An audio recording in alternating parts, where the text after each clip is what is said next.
Walter Scott. La cámara de los tapices.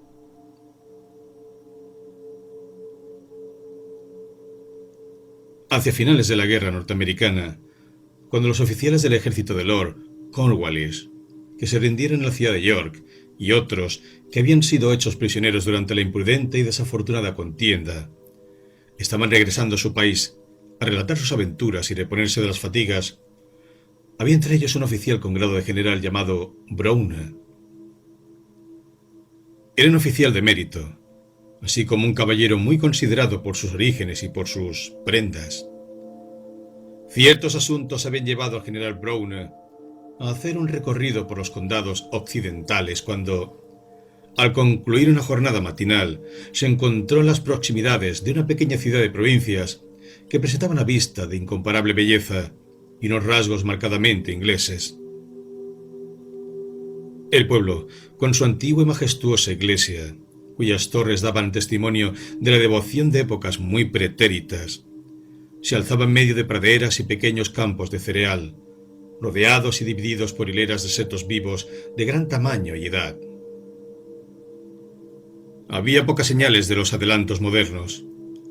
Los alrededores del lugar no delataban ni el abandono de la decadencia, ni el bullicio de la inmotivación. Las casas eran viejas, pero estaban bien reparadas, y el hermoso riachuelo fluía libre y rumoroso por su cauce, a la izquierda del pueblo, sin una presa que lo contuviera, ni ningún camino que lo bordease para remolcar. Sobre un suave promontorio, casi una milla al sur del pueblo, se distinguían, entre abundantes robles venerables y el enmarañado matorral, las torretas de un castillo tan antiguo como las guerras entre los York y los Lancaster, pero que parecía haber sufrido importantes reformas durante la época isabelina y la de los reyes siguientes. Nunca debió de ser una plaza de grandes dimensiones, pero cualesquiera que fuesen los alojamientos que en otro tiempo ofreciera, cabía suponer que seguirían disponibles dentro de sus murallas. Al menos, eso fue lo que dedujo el general Browne, observando el humo que se elevaba alegremente de algunas de las chimeneas talladas y festoneadas. La tapia del parque corría a lo largo del camino real durante 200 o 300 yardas, y desde los distintos puntos en que el ojo vislumbraba el aspecto del bosque interior, daba la sensación de estar muy poblado. Sucesivamente se abrían otras perspectivas, una íntegra de la fachada del antiguo castillo y una visión lateral de sus muy especiales torres. En estas abundaban los recargamientos del estilo isabelino, mientras la sencillez y la solidez de otras partes del edificio parecían indicar que hubiera sido erigido más con ánimo defensivo que de ostentación. Encantado con las vistas parciales del castillo que captaba entre los árboles y los claros que rodeaban la antigua fortaleza feudal, nuestro viajero castrense se decidió a preguntar si merecía la pena verlo más de cerca y si albergaba retratos de familia u otros objetos curiosos que pudieran contemplar los visitantes. Y entonces, al alejarse de las inmediaciones del parque, penetró en una calle limpia y bien pavimentada y se detuvo en la puerta de una posada muy concurrida. Antes de solicitar los caballos con los que proseguir el viaje, el general Browne hizo preguntas sobre el propietario del palacio que tanta admiración le había despertado, y le sorprendió y complació oír por respuesta el nombre de un aristócrata, a quien nosotros llamaremos Lord Woodville.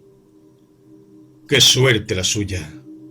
Buena parte de los primeros recuerdos de Browne, tanto en el colegio como en la universidad, estaban vinculados al joven Woodville, el mismo que, como pudo cerciorarse con unas cuantas preguntas, resultaba ser el propietario de aquella hermosa finca. Woodville había ascendido a la dignidad de par al morir su padre pocos meses antes, y según supo el general, por boca del posadero, habiendo concluido el tiempo de luto, ahora estaba tomando posesión de los dominios paternos, en la alegre estación del festivo otoño, acompañado por un selecto grupo de amigos con quienes disfrutaba de todo lo que ofrecía una campiña famosa por su abundante caza. Estas noticias eran deliciosas para nuestro viajero. Frank Woodville había sido el colegial que le hizo de asistente en Eton y su íntimo amigo de la Iglesia de Cristo. Sus placeres y sus deberes habían sido los mismos, y el honrado corazón del militar se emocionó al encontrar al amigo de la juventud en posesión de una residencia tan encantadora y de una hacienda, según aseguró el posadero, con un movimiento de cabeza y un guiño, más que suficiente para sostener y acrecentar su dignidad. Nada más natural para este viajero que suspender el viaje, que no corría la más mínima prisa, para rendir visita al antiguo amigo en tan agradables circunstancias. Por lo tanto, los caballos de refresco solo tuvieron la breve tarea de acarrear el carruaje del general al castillo de Woodville.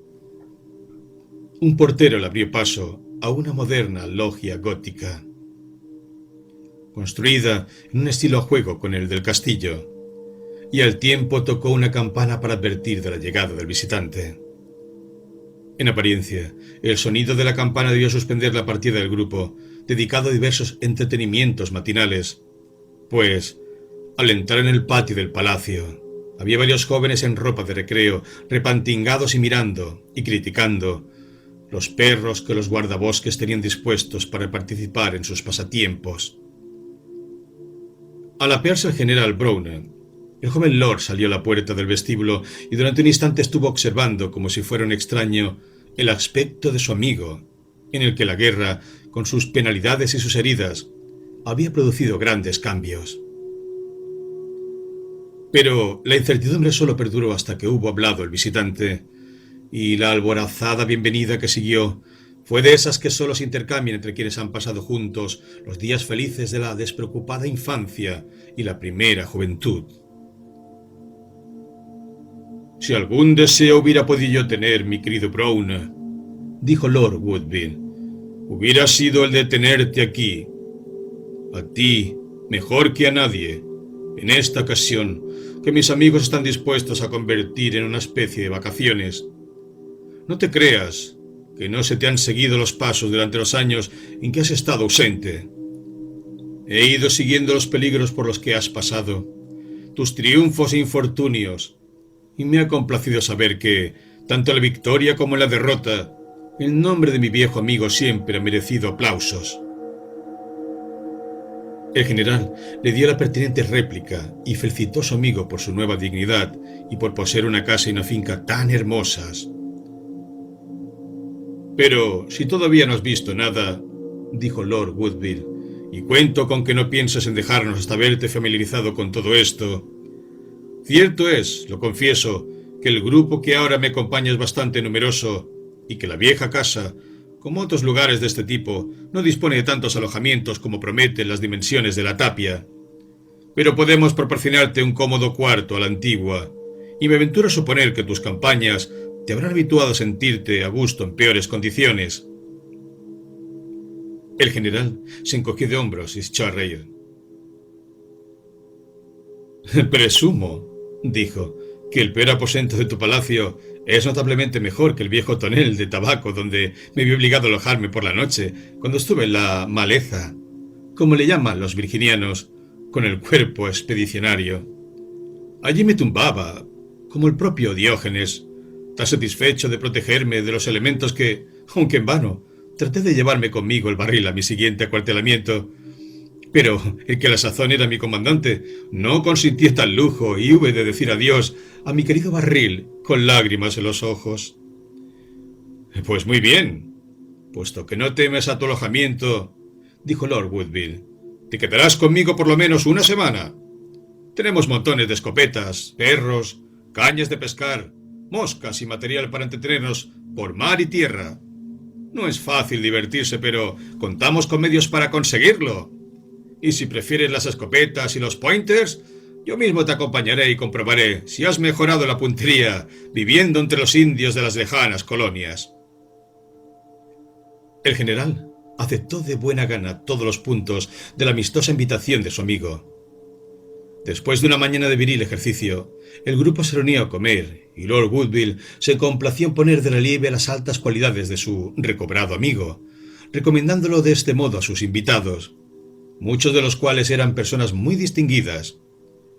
Hizo que el general Browne hablara de las escenas que había presenciado, y, como en cada palabra se ponía de manifiesto por igual el oficial valeroso y el hombre prudente, que sabía mantener el juicio frío frente a los más inminentes peligros, el grupo miraba al soldado con general respeto, como a quien ha demostrado ante sí mismo poseer una provisión de valor personal poco común, y ese atributo que es, entre todos, el que todo el mundo desea que se le reconozca.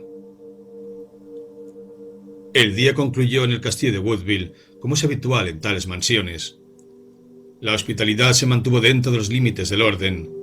La música, en la que era diestro el joven Lord, sucedió a las copas.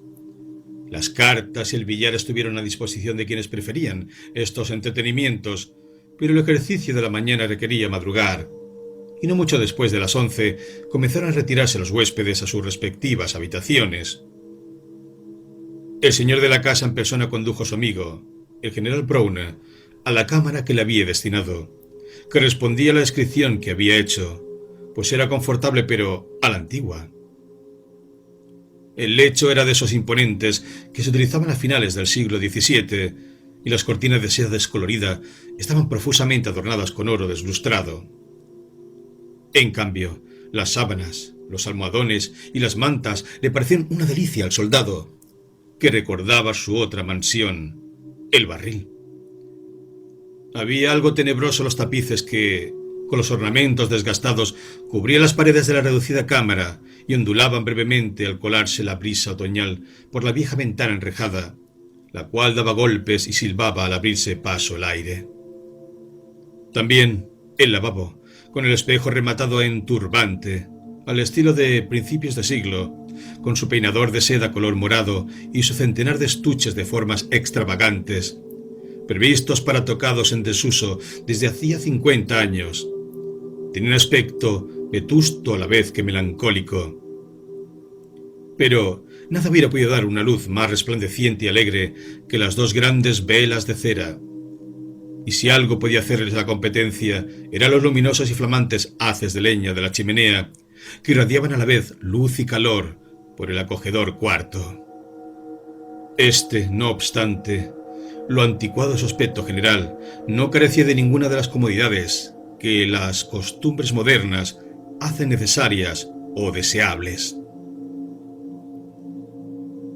«Es un dormitorio la antigua, general», dijo el joven anfitrión, «pero espero que no encuentres motivos para echar de menos tu barril de tabaco».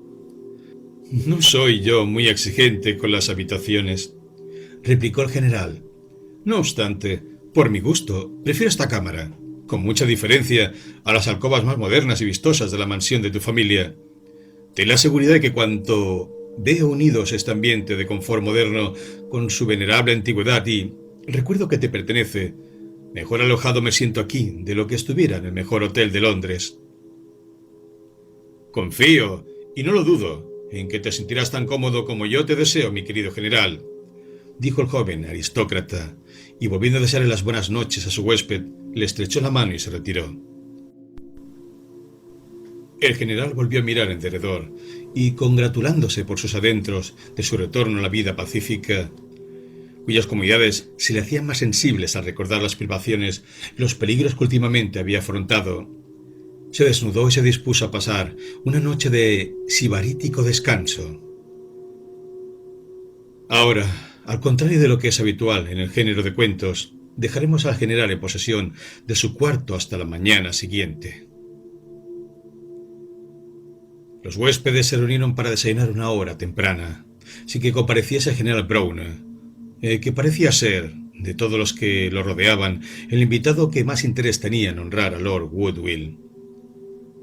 Más de una vez expresó su sorpresa por la ausencia del general, y finalmente envió un criado a ver qué pasaba.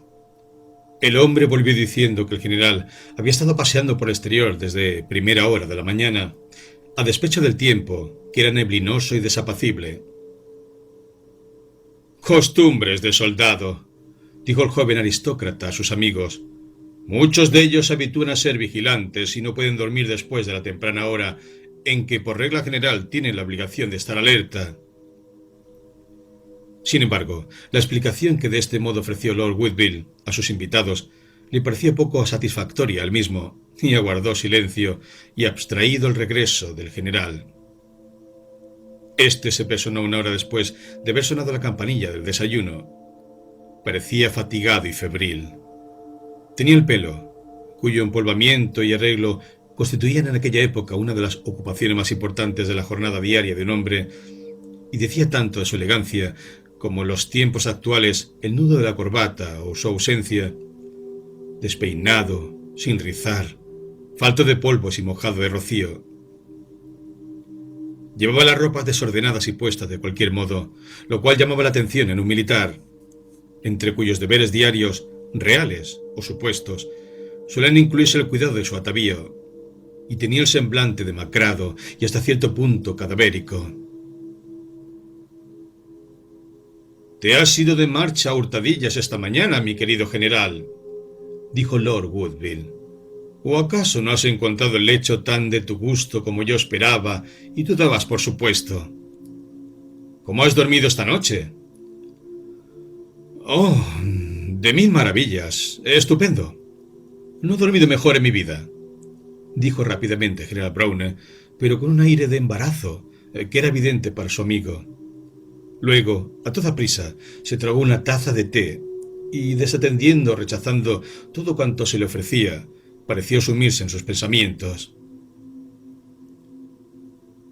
«Hoy saldrás con la escopeta, general», dijo el amigo y anfitrión, pero hubo que repetir 2 veces la propuesta antes de recibir la abrupta respuesta. «No, señor, lo siento, pero no puedo aceptar el honor de pasar otro día en tu mansión. He pedido mis caballos de posta, que estarán aquí dentro de muy poco». Todos los presentes demostraron su sorpresa, y Lord Woodville replicó inmediatamente. «¿Caballos de posta, mi buen amigo? ¿Para qué vas a necesitarlos si me prometiste permanecer tranquilamente conmigo durante una semana?» «Tal vez», dijo el general, visiblemente turbado. «Con la alegría del primer momento, al volverme a encontrar contigo, tal vez dijera de permanecer aquí algunos días, pero posteriormente he caído en la cuenta de que me es imposible». «Esto es increíble», dijo el joven aristócrata. «Ayer parecías no tener ninguna clase de compromisos, y no es posible que hoy te haya convocado nadie, pues no ha venido el correo del pueblo, y por lo tanto no has podido recibir ninguna carta». Sin ninguna otra explicación, el general musitó algo sobre un asunto inaplazable e insistió en la absoluta necesidad de su marcha, en unos términos que acallaron toda oposición por parte de su amigo, que comprendió que había tomado una decisión y se abstuvo de ser impertinente. «Pero, por lo menos», dijo, «permíteme, mi querido Brown, puesto que quieres o debes irte, que te muestre el panorama desde la terraza, pues la niebla se está levantando y pronto será visible». Había una ventana de guillotina y salió a la terraza mientras hablaba. El general lo siguió mecánicamente, pero parecía atender poco a lo que iba diciendo su anfitrión, mientras de cara al amplio espléndido panorama señalaba distintos motivos dignos de contemplarse. De este modo fueron avanzando hasta que Lord Woodville hubo conseguido el propósito de aislar por completo a su amigo del resto de los huéspedes. Entonces, dándose media vuelta con gran solemnidad en el porte, se dirigió a él de este modo. «Richard Brown, mi viejo y muy querido amigo, ahora estamos solos. Permíteme que te conjure a contestarme bajo palabra de amigo y por tu honor de soldado. ¿Cómo has pasado en realidad la noche?» «Verdaderamente, de un modo penosísimo, señor», replicó el general con el mismo tono solemne. «Tan penoso que no querría correr el riesgo de una segunda noche semejante, ni por todas las tierras que pertenecen a este castillo, ni por todo el campo que estoy viendo desde este elevado mirador». «Esto es todavía más extraordinario», dijo el joven lord, como si hablara para sí. Entonces debe haber algo de verdad de los rumores sobre este cuarto. Dirigiéndose de nuevo al general, dijo: Por Dios, mi querido amigo, sé honrado conmigo y cuéntame cuáles han sido las molestias concretas que has padecido bajo un techo donde, por voluntad del propietario, no hubieras debido hallar más que bienestar. El general dio la sensación de angustiarse ante el requerimiento y tardó unos momentos en contestar.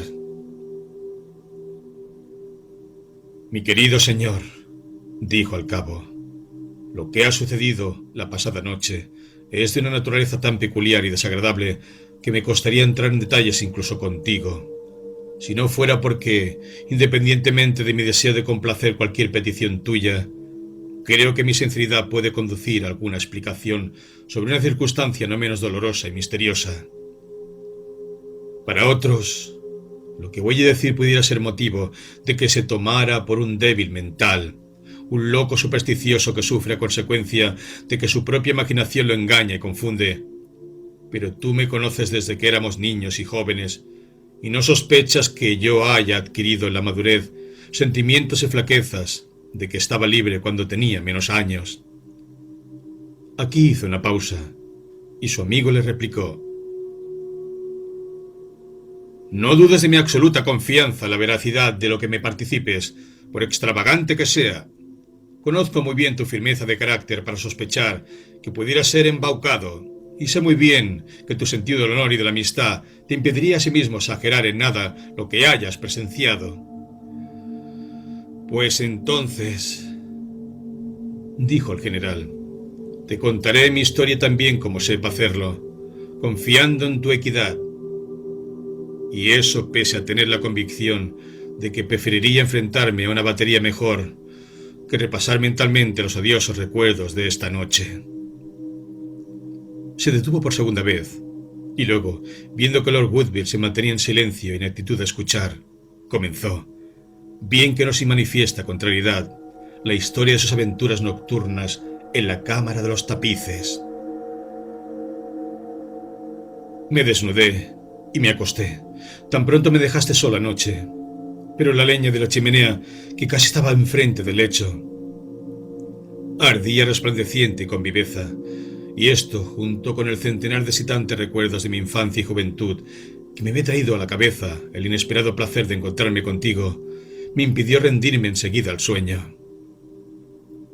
Debo decir, no obstante, que las reverberaciones del fuego eran muy agradables y acogedoras, con lo que durante un rato dieron pie a la sensación de haber cambiado los trabajos, las fatigas y los peligros de mi profesión, por un disfrute de una vida apacible y la reanudación de aquellos lazos amistosos y afectivos que habían despedazado las rudas exigencias de la guerra.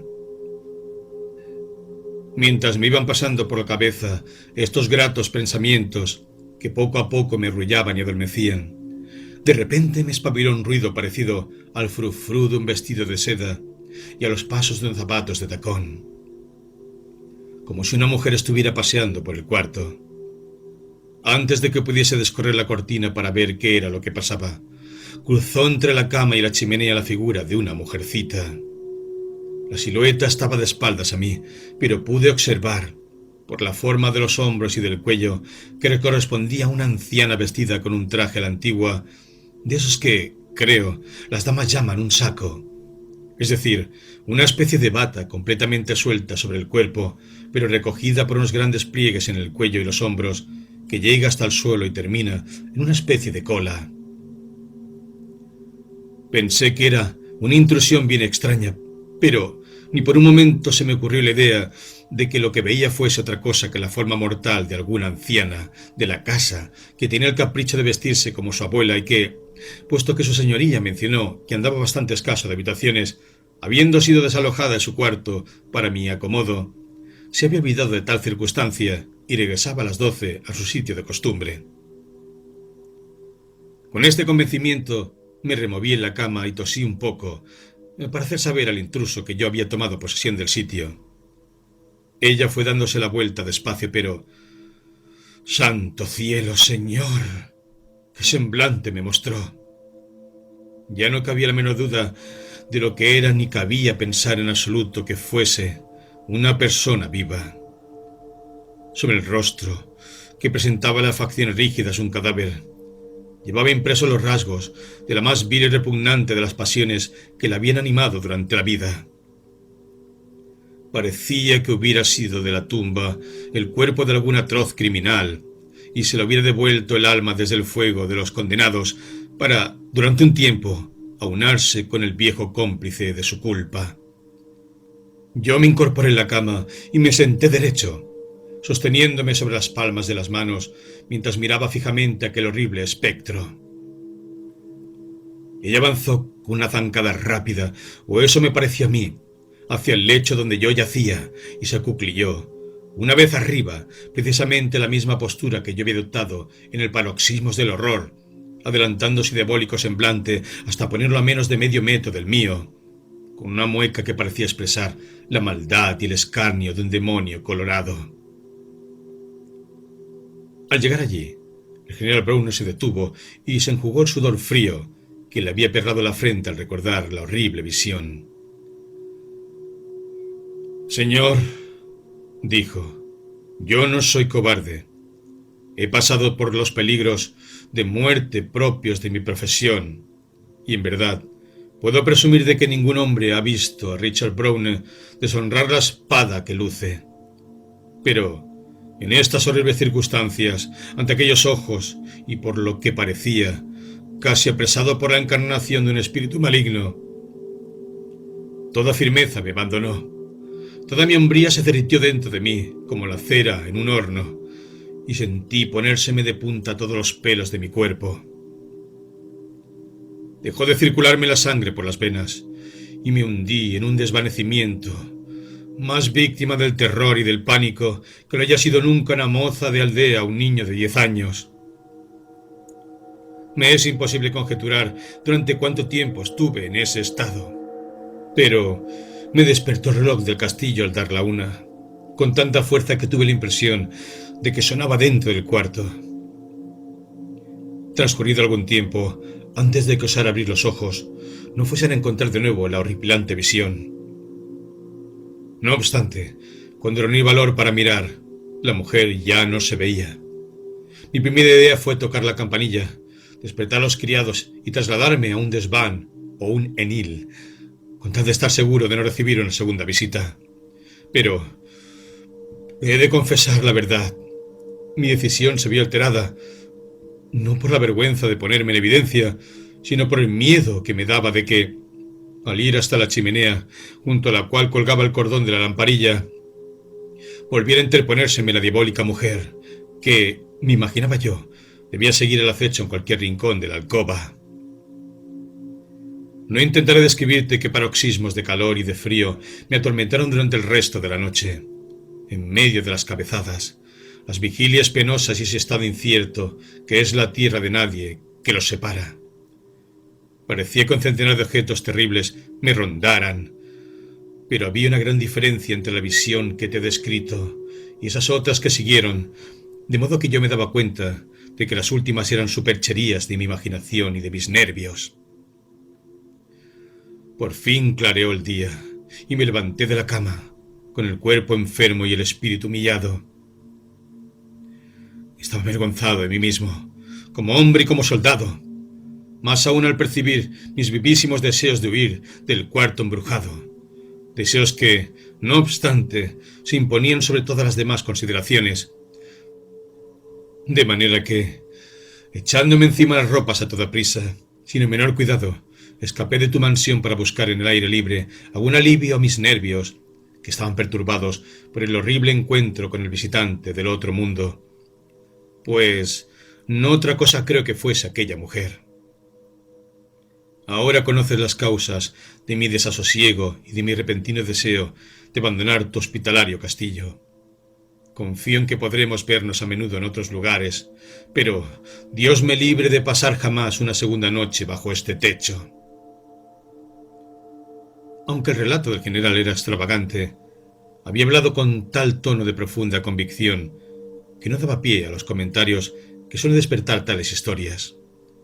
Lord Woodville no le preguntó ni una sola vez si estaba seguro de que la aparición no fue un sueño, ni propuso ninguna de las explicaciones en boga para justificar las apariciones sobrenaturales, como las excentricidades de la imaginación o los engaños de los nervios ópticos.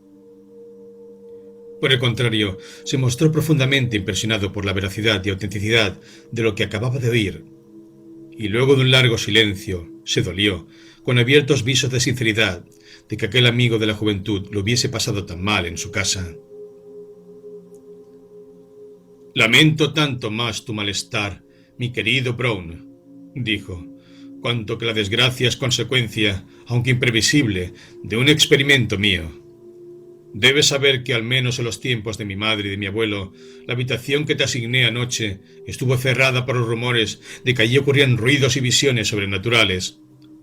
Cuando tomé posesión de la hacienda, hace pocas semanas, pensé que el castillo no ofrecía suficientes aposentos a mis invitados como para permitir que los habitantes del mundo invisible retuvieran para sí una alcoba tan confortable.